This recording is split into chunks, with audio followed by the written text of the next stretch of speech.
A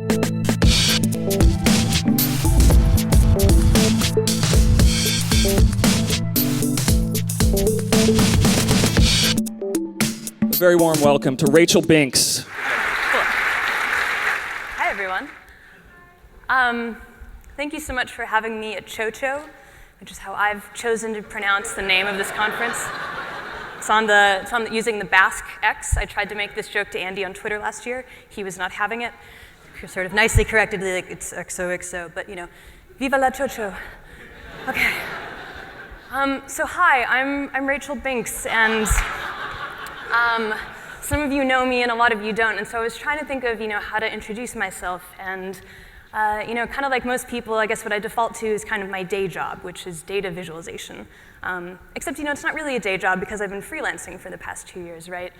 So this sort of pays the bills, and then what you might actually know me from are these two companies, these sort of recreational e-commerce called Meshu and Gifpop. And just to sort of go through them real quick. So Meshu is this company for turning places into custom jewelry. And so the site is basically you enter in, see these places that are important to you, and then that gets turned into something either laser cut or 3D printed. And this sort of started off as kind of this love letter to kind of rapid manufacturing and these services online that allow you to take kind of random designs and turn them into these beautiful objects. And both of these are actually with Xia Huang, and we're both from a sort of data visualization background. And we sort of thought of it originally as a data visualization project. And you get these kind of nice shapes, and these are my Foursquare check-ins from different cities. We sort of built in like a Foursquare integration, which is hilariously a lot of the launch articles were like, ugh, who wants Foursquare jewelry? We're like, no, it's really cool, really. But and it's funny because what sort of this turns into is this more these sort of beautiful poems that come out of where these places are actually important to people. And this one says, all the places that I've lived all over the world, the cities I've loved, and the friends I've left behind. This is someone's entire life story in these couple of points that's now this shape, that's now this piece of jewelry that she can wear. The other one is called Gifpop, and that is lenticular printing of animated GIFs. And this is sort of us kind of celebrating GIF culture and how much we love the internet.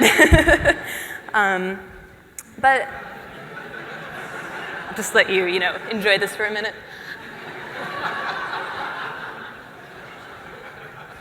I mean, they loop, guys. Come on, we've seen it before.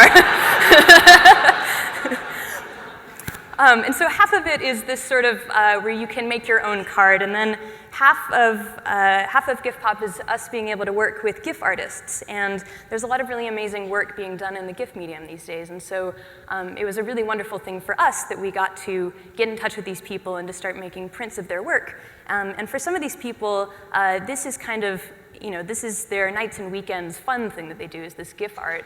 And this was the first time for some of them that they had been able to make money off of the thing that they're actually known for. It's also just been really wonderful to see the way that people are using this as sort of a way to create their own artwork. And we've seen artists kind of make these really beautiful expressions through the lenticular medium. Sean, I like to say that when you give to the internet gives back. And sort of both of these projects are us trying to create kind of platforms for people that they can take their own data and things that are meaningful to them and sort of walk away with it in something physical and something fun. So anyway, so that's sort of the work that I do, and sort of in general, I just hang out on the internet. Like most of you, it's where I spend most of my time and most of my socializing, and it's where I build things for, and it's kind of my entire life. And I was trying to think of sort of how to give you a life story, kind of where I came from and how I sort of ended up with this being true.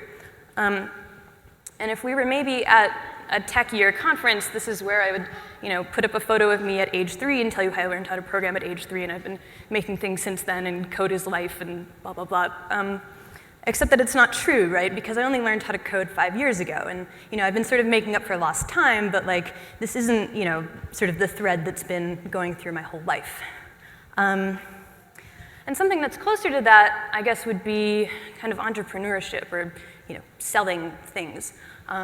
This is a bracelet that I made when I was 6, and I used to table at craft fairs when I was in elementary school with my mom, and we would make jewelry, and then I would sell it.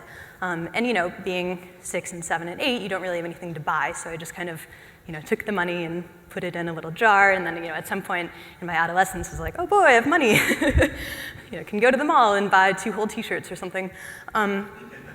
But I sort of was doing projects like this throughout my childhood and adolescence, and had a stamped card business at some point. And when I was 17 or 18, I came up with these collaged card designs, and then marched down to Kinko's and got them printed up, and then had these nice cards that I could then sell.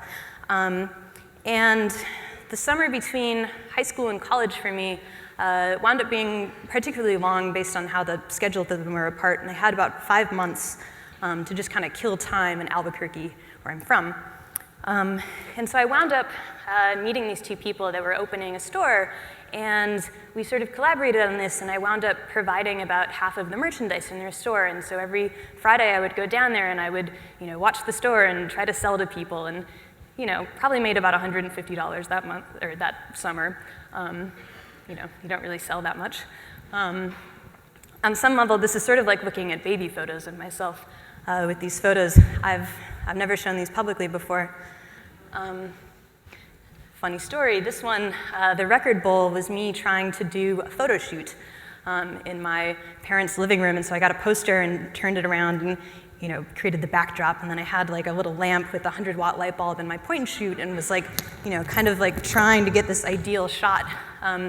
And hilariously enough, I dropped the lamp on my leg and gave myself a huge burn that took several years for that to fade. So, had a nice little reminder of the time that I tried to do a photo shoot. And those earrings up there, I wound up, I don't know, I kind of wanted to see how real shops work, right? So I had this little board thing, kind of, that I put a bunch of them on there, and then I went actually to stores in Albuquerque and tried to convince them that they should be buying these earrings from me, and that I'm, this hip local artist, up and coming something. I think made maybe $25 off of, one store that kind of took pity on me, I think. And that was a good lesson for me, in that earnestness is not enough. Right, that you have to kind of follow through, and you have to know the industry that you're working in, and the polish matters, and appearance matters. And that's why the single greatest expense that I've ever spent on these companies would be the photo shoot for Meshu before we launched. And it was very important to me that we did this right. And we have 2 models, a photographer, an assistant, a makeup artist, and a hair artist. And they were all working very cheaply, but it still wound up costing between $3,000 and $4,000. But that was a lesson learned. And I think maybe it's maybe kind of good to get kicked around when you're first starting off in the creative field. This is I guess an ex-friend of mine who hired me to do some headshots, and he was a magician and had this show, and so wanted some photos taken. And so, we met up, and I took these photos and, edited them and sent them to him for his approval or whatever. I'm sure you've heard the story before, but basically he took the files, cropped off the watermark, and then put it up on his site and never talked to me again. And it's weird, to lose a friend over something that you're trying to ask for maybe $40 or $50 for a couple hours of your time. But that stuff happens. And I wish that I could say that this is the only time it's happened, but I've built entire websites where, sort of on a friend agreement, and you hand it over, and then they stop talking to you.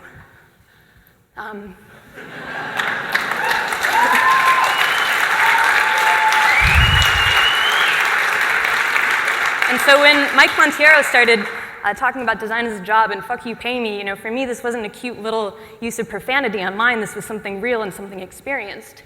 And it's those sort of times that you've been, kind of taken advantage of, right, that sort of harden you. And then you start to say, hey, I'm actually worth money. And when I was 19 doing an $8.25 data entry job for the summer, I was trying to learn web design at the same time, and my coworkers somehow told my boss this, and they didn't like the website, and they somehow kind of insinuated that I hated the website and that I said I could do better, even though I had no idea, the difference between a div and a span at that point.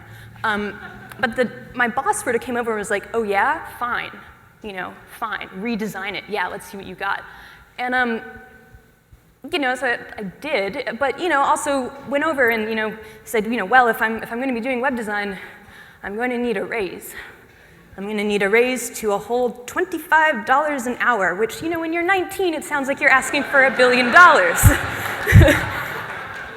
But then when someone takes your highball offer without batting an eye, you learn something about your industry and how to value yourself. Fast forward a couple of years, and sort of the one real job that I've held down in my life, not held down, but that I've taken in my life, would be at Stamen, which is a data visualization and mapping studio in San Francisco. And yeah, I know you're out there. So they sort of took me in as I was this sort of young, excited person who said, I love data visualization, and I don't know how to write any JavaScript. And, thank God, they said, okay, fine, learn some JavaScript. And, sort of one of the nice things about this is I got to prance around to all the tech meetups in San Francisco and say, why, yes, I do both design and code.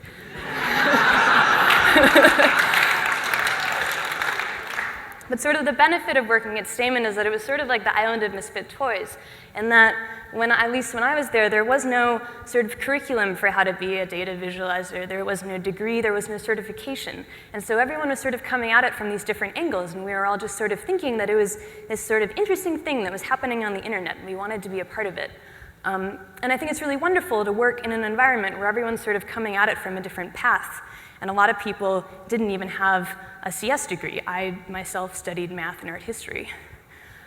And so I think that working at Stamen was one of those great things where I sort of saw that it's okay to be, have all these different interests, and that your work is sort of the culmination of them, and that it's okay to sort of keep trying new things even if you find yourself in a successful career. And if you're anything like me, those interests tend to develop into fascinations, and the fascinations tend to develop into projects. And then you see that you're working on all this, all these different projects, but they're all developed, or they're all tied back to different pieces of yourself. And so I'd sort of say that, what I see as my success in life is sort of from a refusal to focus.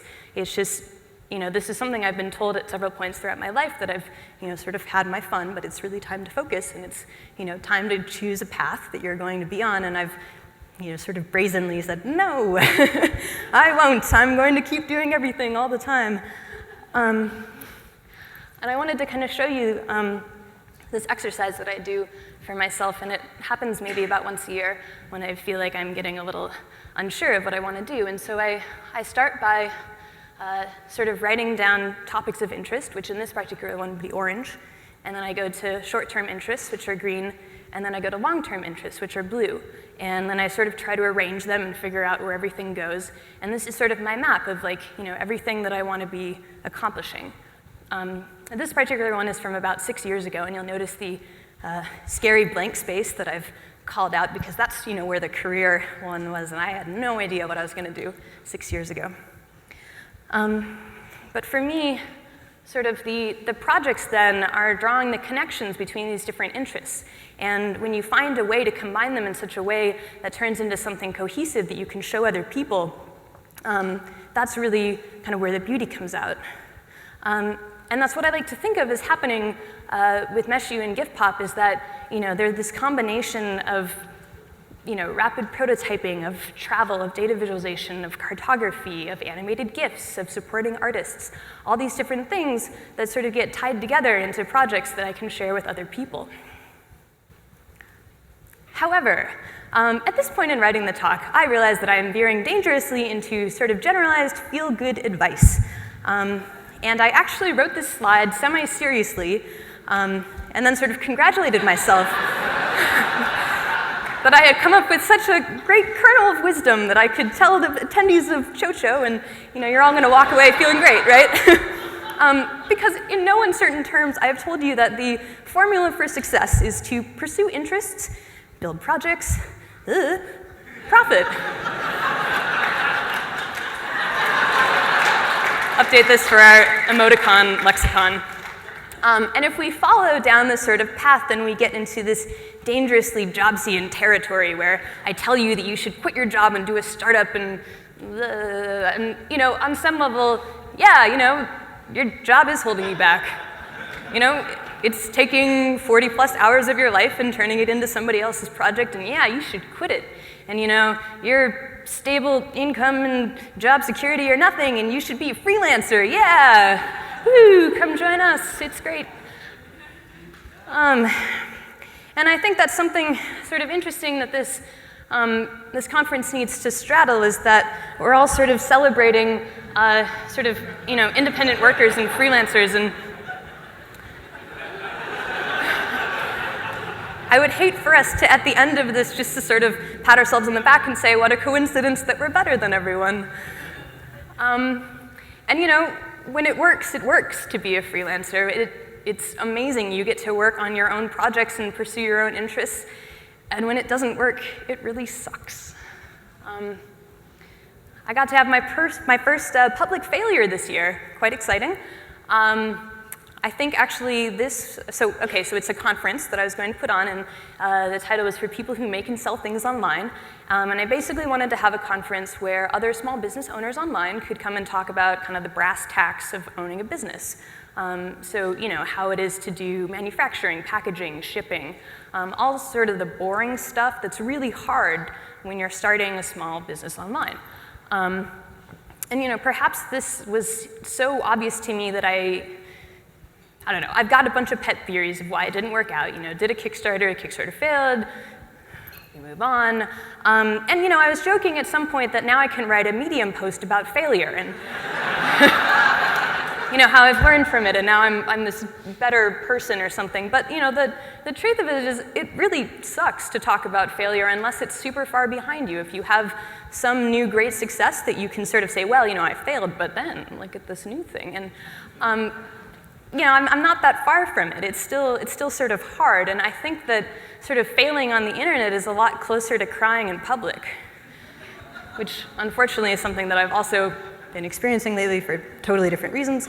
But you're kind of out there and it's happening and you don't want it to happen, and everyone around you kind of wishes you weren't doing this right in public, but it's sort of what's going on, and it's hard. And I don't actually know what's worse, the sort of spirit crushing of failure, or the sort of persistent stress of never having your money kind of line up with the schedule that you wish it was on. So this is a screenshot from 2013. There was sort of a nice symmetry in my lack of income, so I took a screenshot. Yeah, fun fact, I didn't make any money until November last year. Which part of that was by choice, and I spent like the first 5 or 6 months traveling around, and it was great. But then I started working in earnest in July, and I was doing work for till the end of the year, and the checks didn't actually come in until November. I went into debt for the first time in my life last year, and thankfully it was a little bit of debt. It was a soft debt. My boyfriend at the time basically paid my rent for the month and let me pay him back the next month. But yeah, we put our apartment on Airbnb, and that's the first money that I made in 2013. And once the checks come in, it's great to deposit $35,000 into your checking account. Sometimes you feel like a human again. But this is sort of an accurate representation of 2013.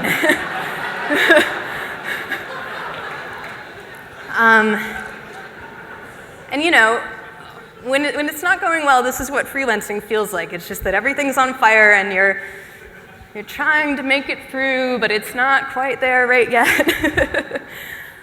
It's hard, and if any of you follow me on Twitter, you might have seen this tweet, which I posted on Tuesday night when I was flying out here, and frankly, this came about because I was looking at my bank account and realized that I have enough money to feed myself until the end of the month before I dip back into my savings. And before anyone gets worried, like I've got the work, it's lined up, it'll come in, it'll be fine, but it's just frustrating when you spend all this time trying to set yourself up and you say, I'm not gonna do that thing that happened last year and I'm gonna have plenty of money sitting around, and then you see that it's not quite working. And this is sort of how it feels sometimes, that you keep trying and you keep jumping right back into that shark's mouth.